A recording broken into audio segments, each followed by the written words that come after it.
ഇതേപോലെ തന്നെ നമ്മൾ ഈ ഫ്രണ്ട്ഷിപ്പിൽ ഒരുപാട് പേര് ഈ ചീറ്റ് ചെയ്യപ്പെടുന്ന അവസ്ഥകളൊക്കെ പിന്നെ എനിക്ക് തോന്നുന്നു ഒരുവിധം ഇപ്പൊ ഈ റൂമിൽ ഇരിക്കുന്ന ഒരുവിധം ആൾക്കാരോട് ചോദിച്ചു കഴിഞ്ഞാൽ അവർക്കറിയാം ഏതെങ്കിലും ഒരു ഫ്രണ്ട് ഉം. ലൈഫിൽ ഒരുപാട് നമ്മൾ ഇൻവെസ്റ്റ് ചെയ്തൊരു ഫ്രണ്ട്ഷിപ്പ് പക്ഷെ നമ്മളൊരു കാര്യത്തിൽ അവർ ചീറ്റ് ചെയ്തിട്ടുണ്ട് അങ്ങനെ ഒരു സ്റ്റോറി ഉണ്ടായിരിക്കാം ഉം. May be I don't know about mean actually അതെ, ലൈക്ക് അതെ. ഇപ്പൊ 20 years or 90 years 19. 19 അപ്പോൾ ആ ഒരു വയസ്സിൽ എവിടെയെങ്കിലും ഏതെങ്കിലും ഒരു സിറ്റുവേഷനിൽ ഓ അയാൾ എന്തുകൊണ്ട് എന്നോട് ഇങ്ങനെ കാണിച്ചേ എന്നുള്ള എന്തെങ്കിലും ഒരു സിറ്റുവേഷൻ ഉണ്ടായിട്ടുണ്ടോ യു വോണ്ട് ടു ഷെയർ അങ്ങനെ ഒരു സിറ്റുവേഷൻ ഉണ്ടായിട്ടില്ല. പക്ഷെ ഒരുപാട് നമ്മുടെ ടൈം ഇൻവെസ്റ്റ് ചെയ്യുക എന്ന് പറയുന്നതാണ് ഏറ്റവും വലിയ കാര്യം അല്ലേ? നേരത്തെ പറഞ്ഞ പോലെ ഈ റൂമിലിരിക്കുന്ന എല്ലാവരോടും ചോദിച്ചു കഴിഞ്ഞാൽ നമുക്കറിയാം, നമ്മളങ്ങനെ വെറുതെ ഒരാൾക്ക് വേണ്ടി ടൈം ഇൻവെസ്റ്റ് ചെയ്യത്തില്ല.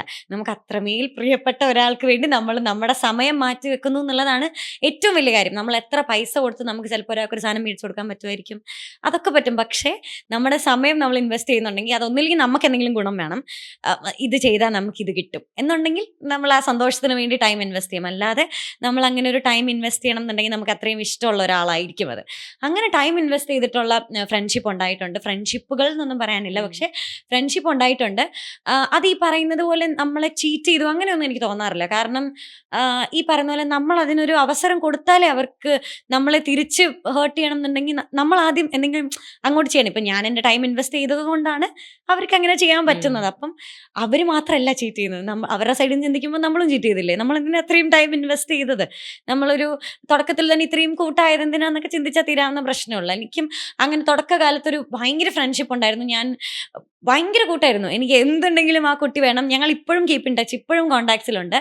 എന്നാലും ആ സമയത്തൊക്കെ ഞാൻ ഇങ്ങനെ സ്ഥിരമായിട്ട് സ്കൂളിൽ പോകുന്ന ആളല്ലാത്തത് കൊണ്ട് എനിക്ക് ഫ്രണ്ട്ഷിപ്പ് എന്ന് വെച്ചാൽ വലിയ കാര്യമാണ്. എനിക്ക് 2 അനിയന്മാരാ. ഒരാൾ തീരെ കുഞ്ഞു പാവേ, ഇപ്പം 6 വയസ്സായതേ ഉള്ളൂ ആൾക്ക്. പിന്നെ ഒരാളിപ്പം 7th ആയതേ ഉള്ളൂ. അപ്പം രണ്ടുപേരും എന്നെ കഴിഞ്ഞ് നല്ല ഏജ് ഡിഫറൻസ് ഉണ്ട്. അപ്പം അവർക്ക് ഞാനൊരു അമ്മ ഫീലാണ്.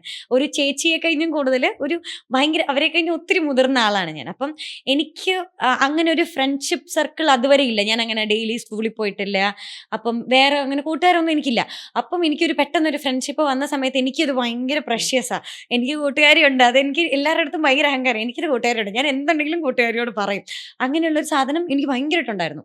അപ്പോൾ കുറച്ചങ്ങ് കഴിയുമ്പോൾ തോറും പക്ഷെ ഓപ്പോസിറ്റ് നിൽക്കുന്ന ആൾക്ക് അങ്ങനെ ആവണമെന്നില്ല. അവരെന്നും സ്കൂളിൽ പോകുന്ന ആൾക്കാരാണ്, അവർക്ക് എന്നും കൂട്ടുകാരുള്ള ആൾക്കാരാണ്. അപ്പം ഞാൻ കൊടുക്കുന്ന അതേ ഒരു ഇമ്പാക്റ്റ് അവർക്ക് തരാൻ പറ്റിയെന്ന് വരത്തില്ല. അത് അവരുടെ കുഴപ്പമൊന്നുമില്ല, നോർമലൈസ് അത് വളരെ നോർമലാണ്. അപ്പം കുറച്ചങ്ങ് കഴിഞ്ഞു പോകുന്നതോറും അവർ പല കാര്യങ്ങളിൽ തിരക്കായി തുടങ്ങി.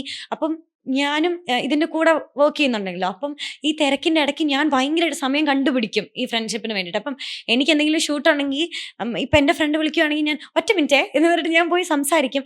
പക്ഷെ അതേ ഇമ്പാക്റ്റ് തിരിച്ച് കുറച്ചങ്ങ് വലുതായി വന്നപ്പോഴത്തേക്കും ഓപ്പോസിറ്റ് നിൽക്കുന്ന ആള് നമ്മുടെ അടുത്ത് കാണിക്കുന്നില്ല. എനിക്ക് പഠിക്കാനുണ്ട് എന്നൊക്കെ പറയുമ്പോൾ അത് എനിക്ക് ഭയങ്കരമായിട്ട് ഹേർട്ട് ചെയ്യാൻ തുടങ്ങി. അയ്യോ അതെന്ത് പറ്റി, ഞാൻ ഇങ്ങനെ നിന്നിട്ട്. അപ്പം എൻ്റെ അടുത്ത് വീട്ടിൽ നിന്ന് അച്ഛനും അമ്മയൊക്കെ പറയാൻ തുടങ്ങി, അത് കുഴപ്പമൊന്നും ഇല്ല, അത് ചിലപ്പോൾ അങ്ങനെ ആയിരിക്കും. എൻ്റെ അച്ഛനും അമ്മയും വളരെ ചില്ലായിട്ടുള്ള, എന്ത് സംഭവിച്ചാലും അത് അതിൻ്റെ വഴിക്കങ്ങ് നടക്കട്ടെ എന്ന് വിചാരിക്കുന്ന ആൾക്കാരാണ്. അപ്പോൾ ഞാനും വിചാരിച്ചു അത് ഒരിക്കലും ഒരാളുടെ കുഴപ്പമൊന്നുമല്ല. ഇപ്പം എനിക്ക് വേണേൽ ചിന്തിക്കാം, ഞാൻ അങ്ങോട്ട് അങ്ങനെ ഭയങ്കരമായിട്ട് നിന്നിട്ട് ആ ആൾ എന്നോട് എന്തുകൊണ്ട് ഇങ്ങനെ നിന്നു. പക്ഷെ എനിക്ക് അങ്ങനത്തെ ഫീലേ ഇല്ല.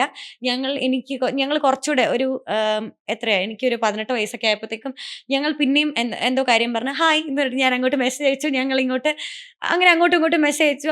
അന്ന് പറ്റിയതൊക്കെ പോട്ടെ, നമ്മളത് അപ്പോൾ വളരെ ചെറിയ പ്രായമായിരുന്നു. അതെന്തെങ്കിലും മിസ്അണ്ടർസ്റ്റാൻഡിങ് ആയിരിക്കാം. പക്ഷെ ഇപ്പോഴും അങ്ങനെ ഭയങ്കര ബെസ്റ്റ് ഫ്രണ്ട് എന്നുള്ള രീതിയിലൊന്നും ഇരിക്കാൻ പറ്റിയില്ലെങ്കിലും ആ സമയത്ത് എൻ്റെ ചൈൽഡ്ഹുഡ് വളരെ ബ്യൂട്ടിഫുൾ ആക്കിയ ഒരാളാണത്. അപ്പം നമുക്കിപ്പോഴും അങ്ങനെ തന്നെ ഇരിക്കാം എന്ന് പറഞ്ഞിട്ട് ഞങ്ങൾ ഇപ്പോഴും എല്ലാ കാര്യവും അങ്ങോട്ടും ഇങ്ങോട്ടും മെസ്സേജ് ചെയ്യാറുണ്ട്. ഡെയിലി ഒന്നും മെസ്സേജ് അയക്കാറില്ലെങ്കിലും എപ്പോഴെങ്കിലും ഒക്കെ മെസ്സേജ് അയക്കാറുണ്ട്. അപ്പോൾ ആളെനിക്ക് ഇപ്പോഴും സ്പെഷ്യലാണ്. അങ്ങനെ ഒരു ബ്രേക്ക് ഉണ്ടായി പോയത് കൊണ്ട് പുള്ളിക്കാരി എൻ്റെ ലൈഫിൽ മോശം കാണിച്ചു എന്നൊന്നും ഞാൻ വിചാരിക്കുന്നില്ല. ആളെപ്പോഴും അന്നത്തെ കാലം കുറച്ച് 2 ദിവസമെങ്കിൽ 2 ദിവസം ബ്യൂട്ടിഫുൾ ആക്കിയ ഒരാളാണത്. അപ്പം എനിക്കിപ്പോഴും സ്പെഷ്യലാണ്.